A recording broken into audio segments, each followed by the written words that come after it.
O programa que você ouve agora é uma produção da Central 3. Está no ar com Felipe Figueiredo e Matias Pinto, o Fronteiras Invisíveis do Futebol, o podcast que desvenda a geopolítica do planeta Bola. Boa alvorada, ouvintes da Central 3. Está começando mais um Fronteiras Invisíveis do Futebol, podcast sobre futebol e geopolítica em parceria com o Xadrez Verbal. Estamos aqui com Felipe Figueiredo. E aí, Felipe? E aí, Matias? O tema de hoje, escolhido pelo nosso público. Apresente aí o tema de hoje. O tema de hoje é uma fronteira que não é nada invisível, é bem visível, pelo contrário. Mas durante um tempo ela não existiu, então a metáfora permanece. Então estamos falando ali da Península da Coreia. Que foi tema escolhido pelos nossos ouvintes, numa votação lá no Xadrez Herbal. O Pyongyang não reconheceu essa eleição. Disse que ela foi uma eleição vendida burguesa. Antes da gente começar a mandar aqui uns recados, o Moacir Souza me corrigiu, disse que o título olímpico da Nigéria, o nosso último programa foi sobre a Nigéria e a guerra que o Pelé não parou. Sim, vocês ouviram direito. E só um parênteses, ouçam também o meu time de botão aqui da casa sobre a Nigéria de 96, tocado pelo nosso Kreuzebeck, Leandro Yamin e o Paulo Júnior. Então, ele me corrigiu dizendo que o título olímpico justamente da Nigéria de 96 foi sobre a Argentina, eu lembrei do Brasil, do Aldair, do Dida e tal, mas isso foi na semifinal. O Yuri Rossi deu uma dica de livro que eu não conhecia, do Frederick Forsyth, que é muito famoso por escrever uns thrillers políticos, livros de espionagem e tal. O Dossiê Odessa, talvez seja mais conhecido como baita livro. Ele tem um livro chamado A História de Biafra, porque na época ele trabalhava como correspondente internacional na África. Eu não consegui achar o livro, mas está aí a dica. O Diego Carvalho disse que o Jello Biafra, do Dead Kennedys, tem esse nome artístico por conta da guerra de Biafra, que nós citamos. E o Lucas Daich lembrou do cantor Biafra, voar, voar, subir, subir. Eu, felizmente, não faço a mínima ideia do que você está falando. Você nunca ouviu Biafra? Ouça. Eu ouso dizer que eu estou muito feliz por não conhecer esse cantor, com todo respeito à carreira dele, claro. E, finalmente, a nossa querida Carol Koenig, que também ouve sempre o Xadrez Herbal, deu outra dica. A escritora nigeriana Chimamanda Ngozi, que, inclusive, sua esposa tem um livro dela, e ela disse que o livro Meio Sol Amarelo tem como pano de fundo justamente a independência de Biafra. E como sempre, mandar um abraço pro pessoal aí da Karsug Mania, que sempre nos ouve e nos prestigia. Ficou uma rima, estilo Matias. Opa, queria mandar um abraço também pro Chitara, meu amigo, que falou que a África é sempre o mais legal. E vamos tomar uma assim, Chitara, pra você conhecer. Vai usar o programa para dar recado pessoal agora, é isso? É isso. É que eu não tenho o telefone dele. E o pensamento republicano? Bem, vamos... Opa.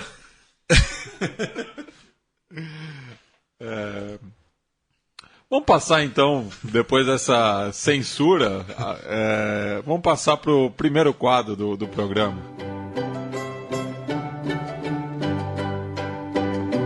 A história.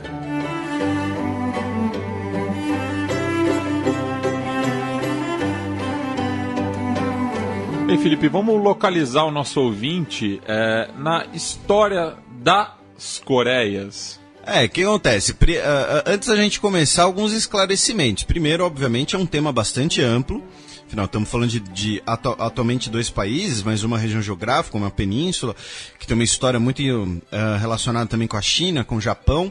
Então a gente vai, obviamente, ter que dar uma resumida aqui por questões didáticas. Segundo, nosso público que estiver ouvindo, ele, em boa parte, terá pouca familiaridade com a Coreia. Então esse é um motivo que a gente tem que ser didático.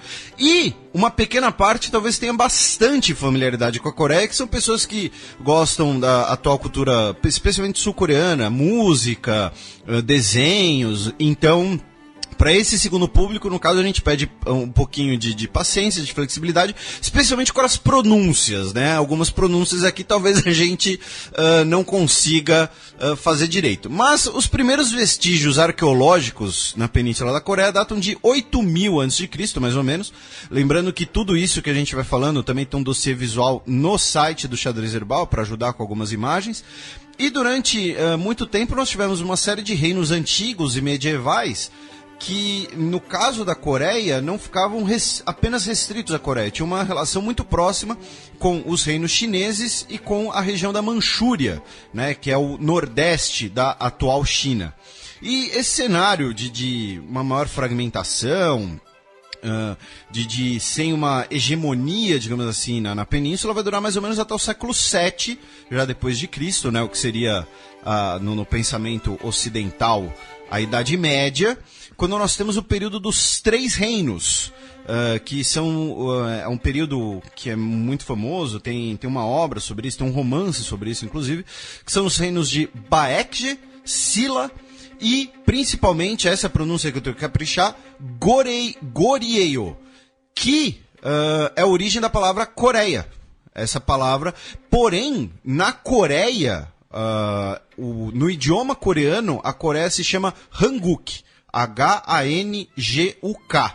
E é nesse período, correspondente à nossa Idade Média, que nós temos uma ascensão do budismo na Península Coreana, como principal prática religiosa espiritual. Mas, Felipe, situando, né, a história ali da Ásia Central, do Extremo Oriente, imagino que também teve invasões mongóis na Península. Sim, durante esses três reinos, eles vão ter um período mais ou menos hegemônico por aproximadamente uns 5 séculos, porém, disputas com a China e as posteriores invasões mongóis no século XIII, né, que os mongóis conquistaram, foi de certo modo o maior império da história, embora fosse um império muitas vezes indireto, e foi o caso da Coreia. A Península Coreana foi reduzida ao status de vassala do Império Mongol, né, era um domínio indireto, você reconhecia o domínio mongol, você pagava tributos aos mongóis, porém não tinha uma ocupação direta, uma administração direta do Império Mongol, alguma coisa assim. E depois das invasões mongóis, depois dessa questão da vassalagem, que nós temos a fundação do primeiro antecessor da Coreia moderna, que é o reino de Joseon, em 1392, com fronteiras muito parecidas já com as fronteiras que nós temos hoje, somando as duas Coreias. É nesse período em que nós teremos a transferência da capital do reino para Seul, que foi fundada em 18 a.C., e nesse momento nós também temos algumas questões culturais muito importantes. A gente vai ter a consolidação do idioma coreano, já basicamente o mesmo idioma que nós temos hoje, e nós teremos uma substituição, uma repressão do budismo em prol de uma perspectiva confucionista de mundo. Lembrando que o confucionismo, assim como o budismo, são aquelas coisas, tem aspectos religiosos, aspectos filosóficos não religiosos, não é como, por exemplo, o cristianismo. Então isso às vezes causa um pouco de confusão, mas o confucionismo não é apenas uma doutrina filosófica. E é um período em que a riqueza da região em minério de ferro começa a ascender, a ter um papel muito grande, inclusive fazer a região ser muito cobiçada. Por conta também disso, no século XVI, a gente vai ter 2 invasões japonesas na Coreia, em 1592 e depois em 1597. Lembrando que o Japão, nesse momento, ele já tinha contato com o Ocidente, a gente já tinha os primeiros portugueses no Japão. Meu parente. Fernão Mendes Pinto, primeiro europeu a pisar no Japão. E nós tivemos as primeiras missões católicas no Japão. Tanto que o século XVI e XVII é conhecido como a Era Católica no sul das ilhas japonesas. Né? Nós temos a invasão da Coreia. A Coreia reage com apoio da dinastia Ming da China e também consegue derrotar a frota japonesa, ou seja, o Japão sofre uma derrota naval também. Isso faz com que eles tenham que retroceder e estabelecer um processo de paz. Porém, no século XVII, a Coreia novamente, por conta aí da sua posição e da sua riqueza mineral, ela volta a estar no centro das relações dentro da China. Então nós teremos 2 invasões Manchu, que era o reino da Manchúria, parte do Império Chinês, e no contexto da disputa entre as dinastias Ming e Qing, que é Q-I-N-G, né? Não é King que nem em inglês com K. Que vai ser a dinastia que vai reinar na China, talvez durante mais tempo, e que foi a última dinastia chinesa. Por conta dessas invasões, por conta da Coreia estar ali no meio das relações entre os reinos chineses, Manchúria, Rússia, Império Russo, Japão, a Coreia vai adotar uma postura isolacionista, que vai durar mais ou menos 200 anos, quando ela vai ter inclusive o apelido de Reino Eremita. E isso vai começar a acabar no final do século XIX, quando nós temos o contexto na política internacional, já mencionamos isso em alguns programas do Xadrez Herbal, a chamada diplomacia da canhoneira, quando potências europeias e também os Estados Unidos vão tentar abrir mercados, forçar mercados, ou então forçar negociações pelo uso de força militar, a projeção de força naval. Nós teremos uma intervenção, e foi isso que aconteceu no Japão, né? O mercado japonês, a economia japonesa, os portos japoneses foram abertos na marra pela Marinha dos Estados Unidos, comandada pelo Comodoro Matthew Perry. Sempre brinco que eu nunca esqueço esse nome, porque é o nome do ator que fazia o Chandler em Friends. Mas a Coreia ela vai sofrer em 1866, no mesmo ano, ou seja, segunda metade do século XIX, contexto do imperialismo, 2 intervenções ocidentais. Uma francesa, por conta da execução de missionários franceses católicos na Coreia, que isso era visto como ferindo a identidade cultural coreana. Esses missionários são executados, a França tenta fazer uma expedição de represálias que force a Coreia a abrir seus portos, porém não consegue isso. E depois nós temos o incidente do General Sherman, que era um navio da Marinha dos Estados Unidos, o navio tinha nome de general. O navio tenta também abrir os portos coreanos e novamente temos outro episódio de uso da força com a Coreia, que vai ser aberta também na base da força, mas aqui no caso da ameaça do uso da força, em 1876 pelo Japão, que vai conseguir exclusividade em 3 portos e vai garantir aos japoneses extraterritorialidade. Ou seja, os japoneses em território coreano não precisarão seguir as leis coreanas, né? Muita gente talvez se lembre que vê no colégio aquela questão Christie dos marinheiros britânicos no Rio de Janeiro. Era a época que as potências tentavam implementar essa política, né? De que suas frotas, seus representantes não precisavam seguir as leis locais. E também nós teremos uma intervenção britânica na Coreia em 1885, quando os britânicos vão ocupar o Porto Hamilton, que fica no extremo, obviamente é o nome que os britânicos darão ao porto, que fica no extremo sul da península. Nós teremos uma série de conflitos culturais, conflitos internos entre coreanos e japoneses. Teremos uma tentativa da China de influenciar a Coreia de volta para a sua esfera japonesa. E isso estará no cerne da Primeira Guerra Sino-Japonesa, no final do século XIX, que a China, derrotada pelo Japão, é forçada a reconhecer formalmente a total independência da Coreia, por uma total independência no sentido de, olha, nós não temos mais como reivindicar a Coreia para a gente. Em 1897, numa intenção nacionalista, o reino de Joseon é reformado como o Império Coreano, porém ele vai durar muito pouco, já que em 1905 nós temos a Guerra Russo-Japonesa, em que o Japão sai vencedor, a primeira vez que um país asiático derrota uma potência europeia, né, um fato muito marcante na história, na política internacional. O Japão sai extremamente fortalecido e a Coreia é forçada a assinar um tratado que a transforma em um protetorado japonês. E nesse período nós temos um acordo extraoficial, que só foi tornado público décadas depois, que foi no governo, foi o acordo Taft-Katsura.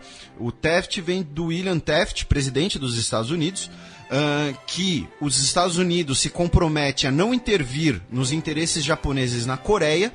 Em troca, o Japão promete não fazer nenhuma intervenção nos interesses dos Estados Unidos nas Filipinas. Né? Lembrando que os Estados Unidos transformou as Filipinas em um protetorado seu também, depois da Guerra Hispano-Americana em 1898. Então, a Coreia estava sem o seu principal aliado historicamente, a China, estava com sua economia e sua política reduzidas a subordinadas, melhor dizendo, ao Japão, e isso apenas leva uma questão de tempo, né? Em 1910, o Império do Japão anexa a Coreia. O estopim para isso foi quando o príncipe Ito do Japão, que foi apontado como o primeiro, uma espécie de governador japonês na Coreia, o mais alto representante japonês da Coreia, ele foi assassinado por um ativista da independência chamado Ang Yun-jung, em 1909. Então, os europeus seguem copiando o que acontece na Ásia, né? 5 anos depois assassinam um príncipe na Europa. É como o grito, né? Fazem o grito no Japão, depois o cinema norte-americano faz um remake. É quase isso, já era a época do remake. O príncipe japonês é assassinado por um ativista coreano e aí o Japão anexa a Coreia, pretendendo com isso assimilar a população coreana na cultura japonesa, e a gente vai falar disso mais pra frente, e promovendo um grande desenvolvimento econômico na Península da Coreia, que é fruto de debate até hoje. Por quê? Porque embora o Japão tenha promovido esse desenvolvimento econômico na Coreia, era um desenvolvimento econômico voltado para o proveito japonês, para a economia japonesa, especialmente para a economia de guerra japonesa, com o uso de mão de obra coreana em condições de escravidão, fábricas de armamentos pro governo japonês. A gente já falou também no xadrez verbal do caso da prostituição também. Da prostituição forçada de mulheres coreanas e chinesas. Que recentemente elas foram indenizadas, né, pelo governo japonês. Exatamente. E a Coreia estabelece um governo no exílio em Xangai, e o governo do Império do Japão na Coreia dura até 1945. Quando, já nos momentos finais da Segunda Guerra Mundial, americanos e soviéticos libertam a península do domínio japonês. Lembrando que a invasão soviética do Império Japonês no final da Segunda Guerra Mundial, normalmente a gente pensa apenas nas bombas atômicas como fator que encerra a guerra no Pacífico. Porém, a invasão soviética ela teve um impacto muito interessante, muito forte, porque os soviéticos eram o único país que já tinham derrotado o Japão militarmente antes, e na Manchúria, no nordeste da China, estava o último exército japonês, que eles contavam como última frente de resistência a uma invasão americana. Quando os soviéticos também invadem a Manchúria e a Coreia, eles veem que não tem mais saída. Então isso também acelera a rendição, e aí a Coreia tirando aquele soldado das Filipinas lá, que ficou até a 76, década de 70. Mas enfim, e aí a Coreia vai ser ocupada militarmente por Estados Unidos e União Soviética, e a gente vai ver no que isso vai dar. Então vamos falar agora do Chukug. Será que eu pronunciei direito? Eu não faço a mínima ideia. Como eu disse, paciência. Então vamos para o campo. O campo.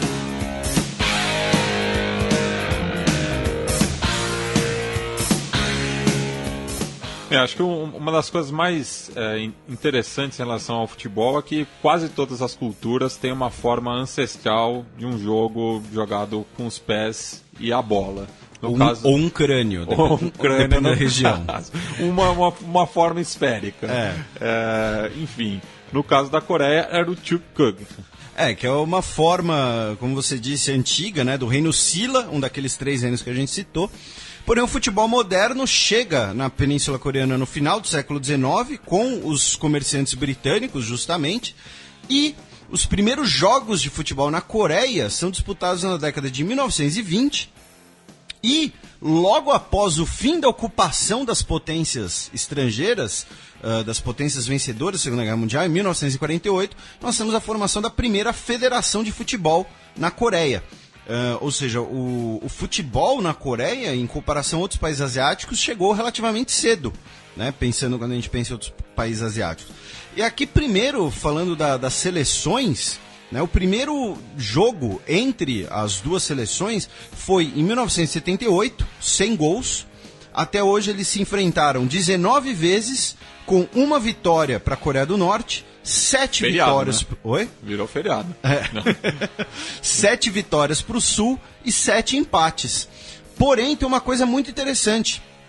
E isso a gente chegou a presenciar um pouco na época, né? Mas que quando eles não estão se enfrentando, eles torcem um pelo outro. A população. Ainda um sentimento nacional muito forte, apesar da divisão. Exatamente, né? De que eles são o mesmo povo, né? E o futebol acaba sendo um exemplo disso, né? Os norte-coreanos torcendo pela Coreia do Sul durante a Copa de 2010, inclusive a TV estatal da Coreia do Norte parabenizou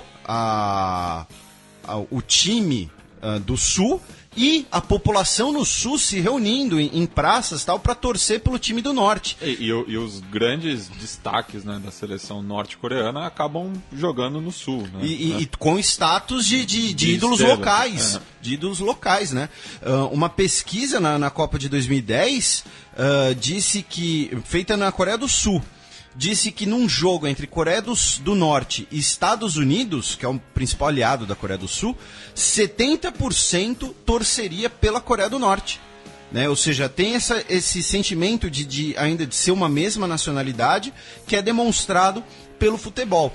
Óbvio que, né, nem tudo são flores. Nós tivemos alguns casos, um caso específico complicado, que foi em 2008, nas eliminatórias para a Copa de 2010, que foi a primeira e única Copa até agora que ambas as seleções disputaram, né, justamente a gente comentou agora há pouco, que o jogo que seria de mando de campo da Coreia do Norte foi em Xangai, porque as autoridades da Coreia do Norte não permitiram que o hino e a bandeira da Coreia do Sul fossem exibidos na Coreia do Norte. E essa não foi a primeira vez também que a Coreia do Norte jogou uma partida num local neutro. Só lembrando da Copa de 66, quando a repescagem foi entre a Coreia do Norte e a Austrália, e a Austrália, lembrando, estava do lado do Sul na Guerra Civil.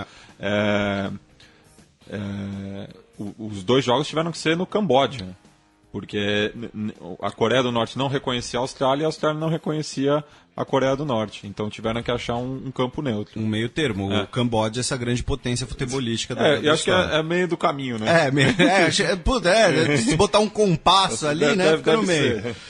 E no jogo de volta, na Coreia do Sul, embora o governo do Sul tenha permitido a bandeira da Coreia do Norte e tudo mais, o Sul ganhou por 1-0, mas a Coreia do Norte acusou o Sul de ter colocado comida estragada para os seus jogadores, e eles tiveram problemas de ir ao banheiro, então acusou eles de deliberadamente sabotarem. E o maior jogo da história entre os dois, muito provavelmente, foi na Copa da Ásia de 1980, na semifinal, quando o Sul ganhou de 2-1. O jogo foi no Kuwait, que sediava a Copa da Ásia, e que foi o melhor resultado, a gente vai falar disso mais pra frente, foi o melhor resultado da história da Coreia do Norte num torneio internacional. O 4º lugar nessa Copa da Ásia. A Coreia do Sul acabou indo pra final, mas perdeu, foi vice-campeã, perdeu justamente pro time da casa, e pelo pouco que eu li, o juizão deu uma força. Foi bem caseiro, né, nessa final. Da Coreia do Sul? Não, o juizão pró-Kuwait. Pró-Kuwait. A Coreia do Sul foi vice, mas o Kuwait ali jogou com 12. E, finalmente, no campeonato de Sub-17 Mundial de 91, nós tivemos uma seleção coreana. Foi uma experiência única, né? Depois, nas Olimpíadas de 2004,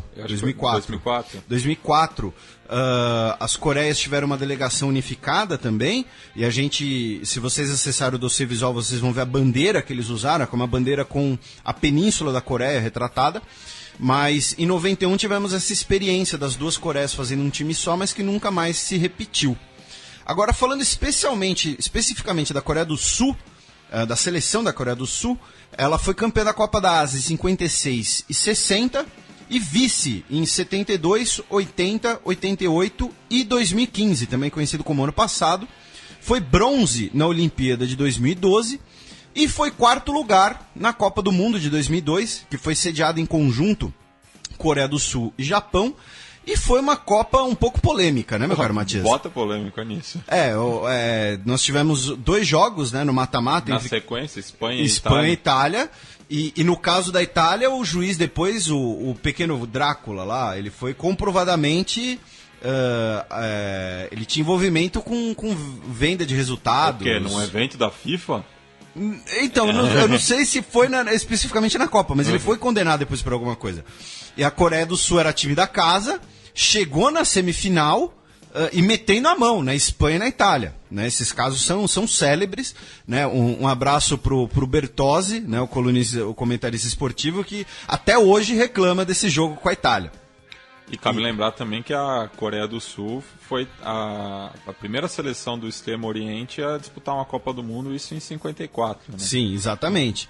E o recordista de jogos pela Coreia do Sul é o zagueiro Hong Myong-bo, com 136 jogos, e seu maior artilheiro, que depois foi técnico, inclusive, eu lembro da figurinha dele no álbum quando o álbum tinha figurinha do técnico, acho que foi em 98, o Cha Bun-kun, fez 58 gols em 135 jogos.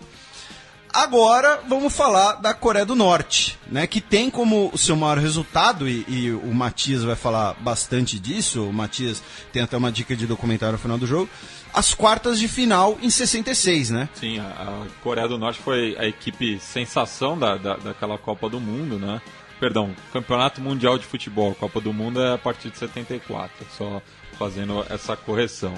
Mas a Coreia do Norte jogava em Middlesbrough e, primeiro de tudo, né, ela não tinha reconhecimento político também. Foi uma exceção que o governo do britânico fez para que eles pudessem disputar o campeonato. Começou sendo batida pelos aliados, né, da União Soviética por 3-0. No jogo seguinte empataram com o Chile em 1-1. Um gol agônico também no final da partida, e a grande zebra, talvez a maior zebra da história dos campeonatos mundiais, quando derrotou a Itália por 1-0 na terceira... sem o juizão ajudar. Sem o juizão ajudar. Viu, Coreia do Sul? Aprende. Ganharam na bola da Itália. A maior vergonha da história do futebol italiano. Os jogadores foram recebidos a tomatada quando voltaram para a bota.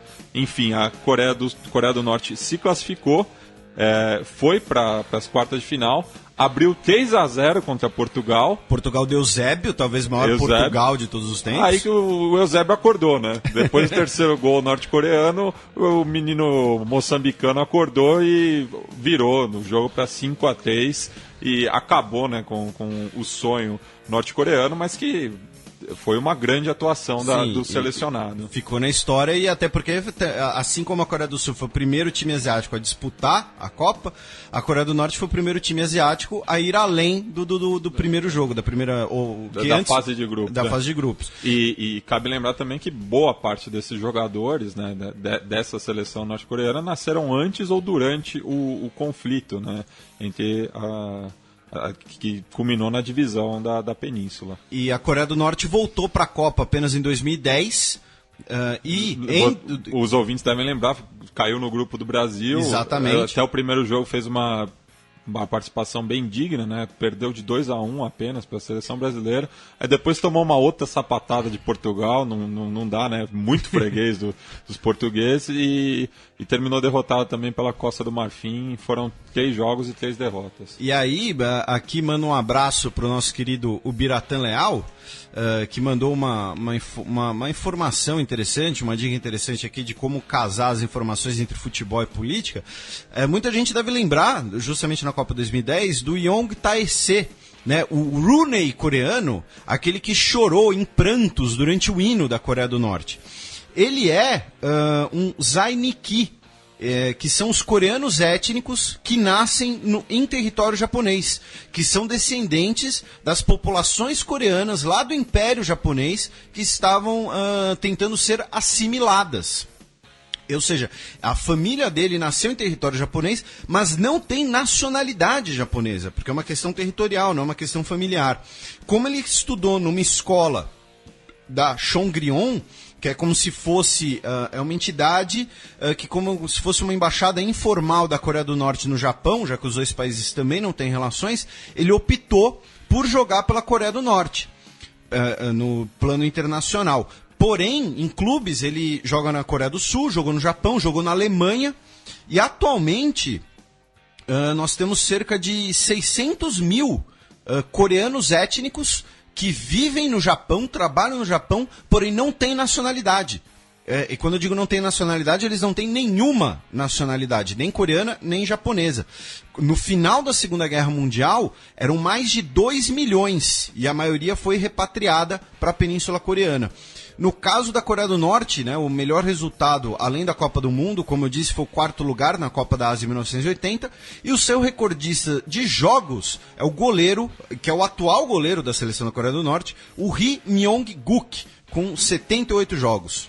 E antes de passar, né, pro futebol de clubes, né, das duas Coreias, só lembrar que uma coisa que me chama muita atenção nas seleções nacionais são os apelidos, né?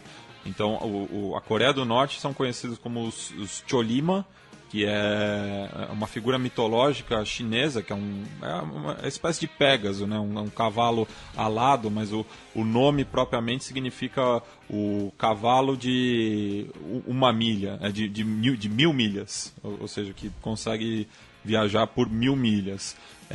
E enquanto que os sul-coreanos são conhecidos como os tigres asiáticos ou os guerreiros Taeguk, que o Taeguk é aquele símbolo da bandeira da Coreia do Sul, que lembra o Yin Yang, e que também tem essa noção do absoluto, e é muito ligado também ao xamanismo, ao daoísmo, enfim. Então é só para pontuar que eu acho que é interessante esses símbolos nacionais indo para os selecionados. E virando apelidos, termos mais coloquiais. E no caso do Norte, né, virando uma coisa mística, né, que depois a gente vai falar um pouquinho mais da doutrina política do Norte, que mistura marxismo com misticismo. É curioso.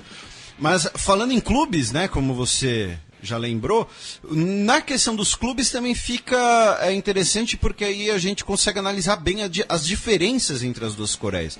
Porque no caso da Coreia do Sul, nós temos a K-League, né, a Liga K, fundada em 1983, cujo maior vencedor é o Seongnam, com 7 títulos. E a Liga, ela tem regras para jogadores estrangeiros e um sistema de franquias muito parecido com, para ficar num exemplo, numa analogia para o nosso ouvinte, um sistema de franquias parecido com o da NBA. Então você tem o lugar no campeonato. E muitos deles são ligados à empresa. Exatamente. Também, né? E aí você tem a empresa compra o lugar no campeonato, a empresa compra o time, vende o time. Tanto que nós temos times, por exemplo, e aí depois a gente, né, pegando os times da Coreia do Sul, que venceram a Champions League asiática, né, a Coreia do Sul é o país que mais venceu o principal campeonato de clubes asiático, com 10 títulos e 6 vices de 34 possíveis. Nós temos o Seongnam FC, que eu já citei, nós temos o Pohang Steelers, que é ligado a uma metalurgia, nós temos o Suwon Samsung Blue Wings, isso não é um merchan, nós temos o Jeonbuk Hyundai Motors, também não é um merchan, nós temos o Busan iPark e o Ulsan Hyundai, que também não é um merchan. Ou seja, são as grandes empresas sul-coreanas acabam comprando as franquias, né? Para ficar em outro exemplo, que nem o vôlei brasileiro, né? O vôlei brasileiro é o Rexona, enfim. Então você tem essa ligação direta entre o futebol e o capital. Ao contrário, obviamente, da Coreia do Norte, em que nós temos o campeonato, foi fundado em 1972 com o nome de Disputa de Inovação Técnica, sim, esse era o nome do campeonato.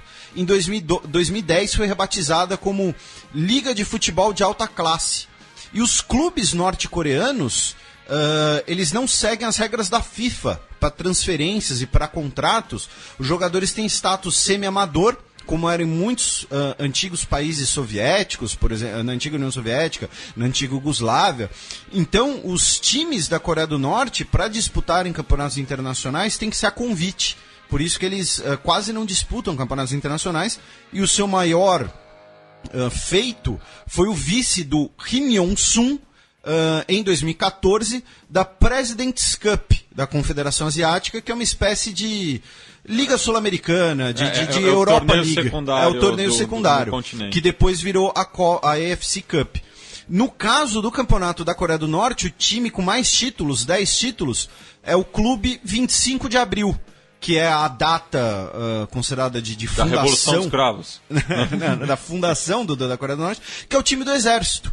Né? Outra analogia muito comum com os times do antigo bloco soviético.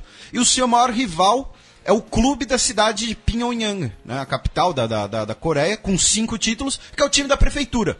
Né? Ou seja, são times ligados a entidades estatais, e o jogo entre esses dois times é o derby da Coreia do Norte, e quando ele acontece... É no estádio 1º de Maio, que atualmente é o com maior capacidade no mundo. Exatamente, né? 150 mil pessoas, isso, acho, um negócio assim.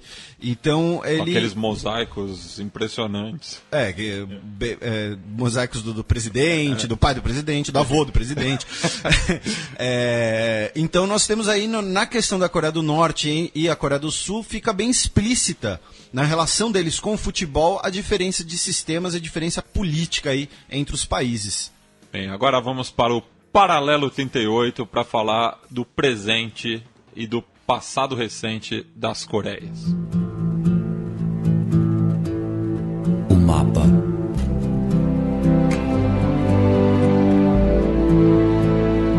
Bem, Felipe, agora falando propriamente, né, dessa passagem para a segunda metade do século XX até os dias de hoje, no qual está inserida a Guerra da Coreia, né, que foi o primeiro conflito de longa duração no contexto da Guerra Fria. Exatamente. O norte da Coreia foi ocupado pelo Comitê Provisório do Povo.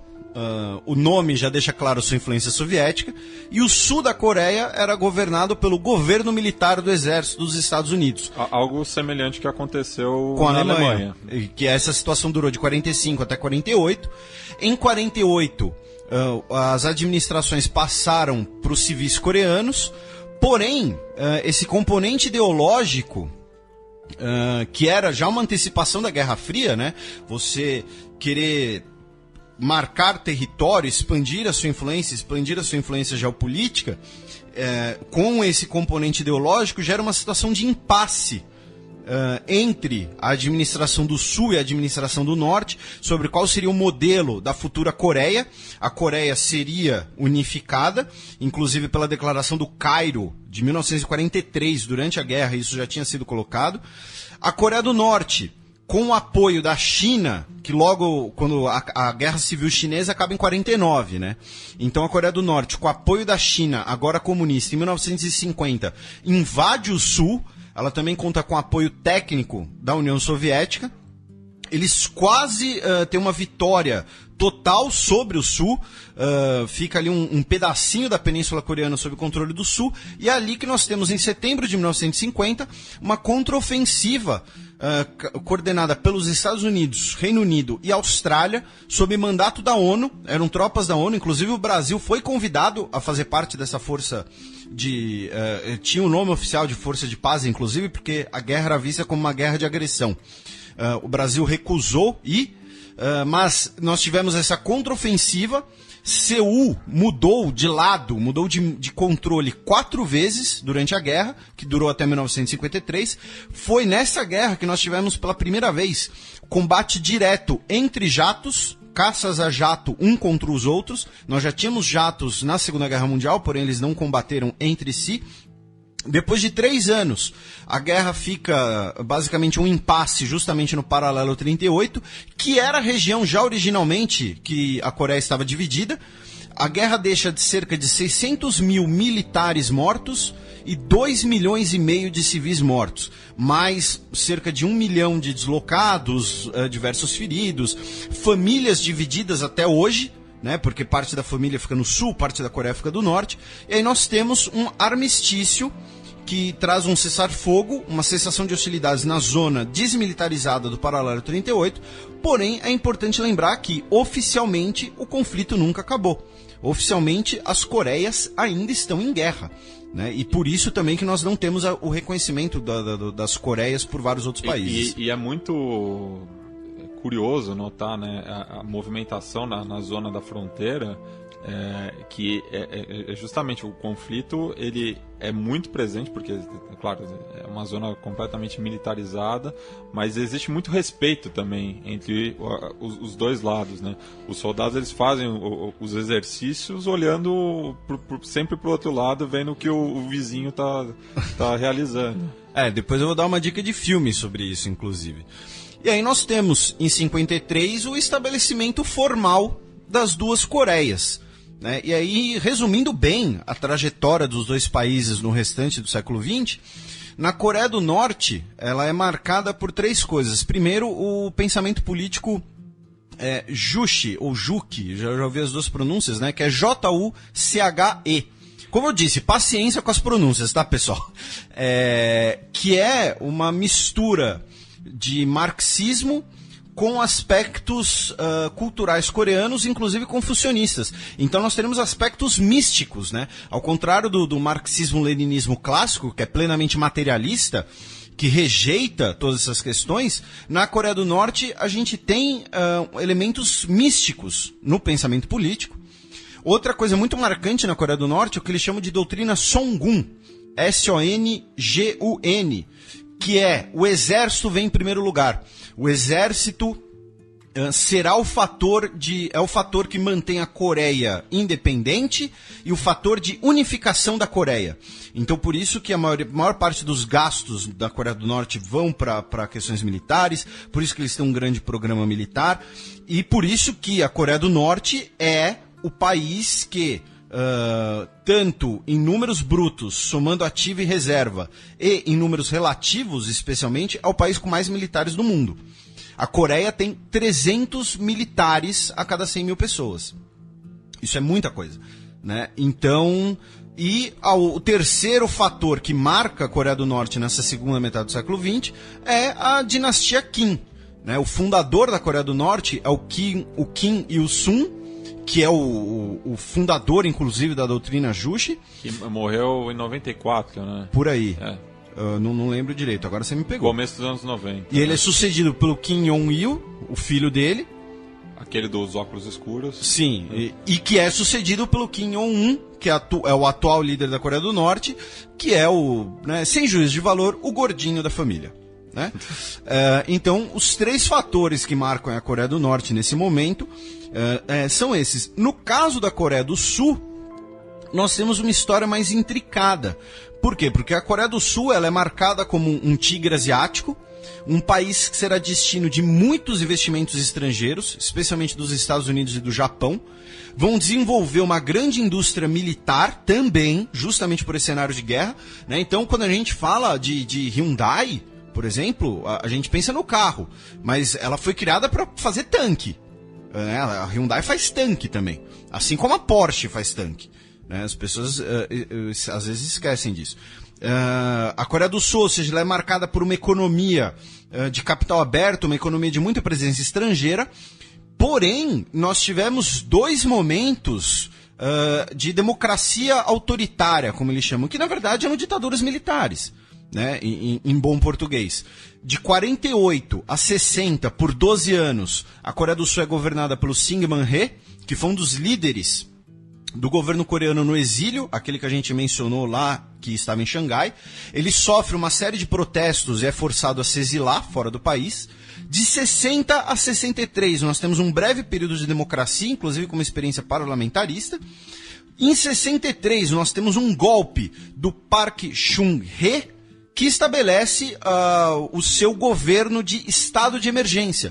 Ele usa o estado... 16 anos de emergência. 16 anos. Ele vai governar de 63 a 79, com a desculpa de que o país está em permanente estado de guerra. Então você tem uma série de suspensão de liberdades individuais sob essa desculpa do estado de emergência. Ou seja, a Coreia do Sul, ela foi, assim como o Brasil, um governo pró-ocidente, de economia aberta, porém governado por governos militares, governos autoritários. Nós teremos uma redemocratização só na década de 1980, ao mesmo tempo que nós temos na América Latina, por exemplo. E, curiosidade, a atual presidente da Coreia do Sul, a primeira mulher a ocupar o cargo, inclusive, é filha do general. É a Park Geun-hye. Geun-hye. Então, no caso da Coreia do Sul, nós também temos aí uma forte presença, tanto da indústria militar, quanto do pensamento militar dessa guerra permanente, que é característica dos dois países. Os dois países serão aceitos nas Nações Unidas apenas em 91. Lembrando, né, que a gente citou o campeonato juvenil. Que as duas Coreias jogaram sob a mesma bandeira, foi nessa época. Foi em 91, exatamente.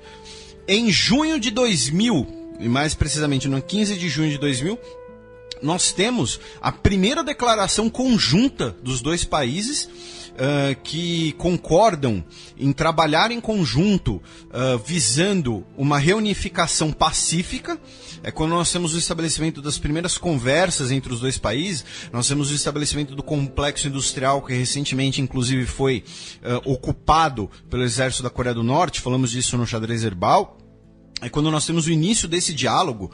Porém, esse diálogo, ele obviamente ele sempre é travado, porque são dois países extremamente militarizados, que embora tenham essa noção de respeito, tenham essa noção de mesma nacionalidade, também tem uma desconfiança mútua muito grande.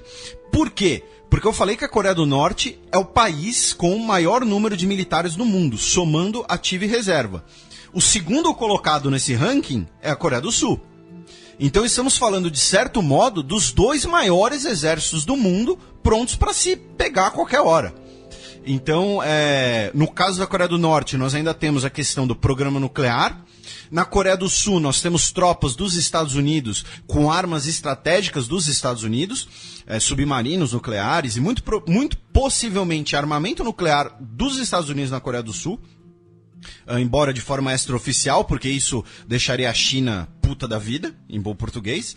Então nós temos aí esse cenário nos últimos 16 anos, em que os dois países combinaram de negociar, de ter negociações em conjunto. Inclusive, cada país tem um Ministério da Reunificação. Cada país tem esse ministério, com o mesmo nome. Só que as coisas, né, não andam muito favoráveis, especialmente depois da ascensão do Kim Jong-un. Resumindo, é isso. A história da Coreia. Bem, agora vamos passar para as considerações finais, principalmente dicas culturais para os nossos ouvintes poderem conhecer um pouco melhor da situação desses países através da arte. No meu caso, eu tenho até algumas, porque eu sei que soa hipster falar isso, mas tem muito filme sul-coreano muito legal. É um dos meus favoritos, Old Boy. Exatamente. Então, assim, eu queria... lá no Xadrez Herbal vai ter o dossiê visual. No Xadrez Herbal tem um post só com filmes coreanos.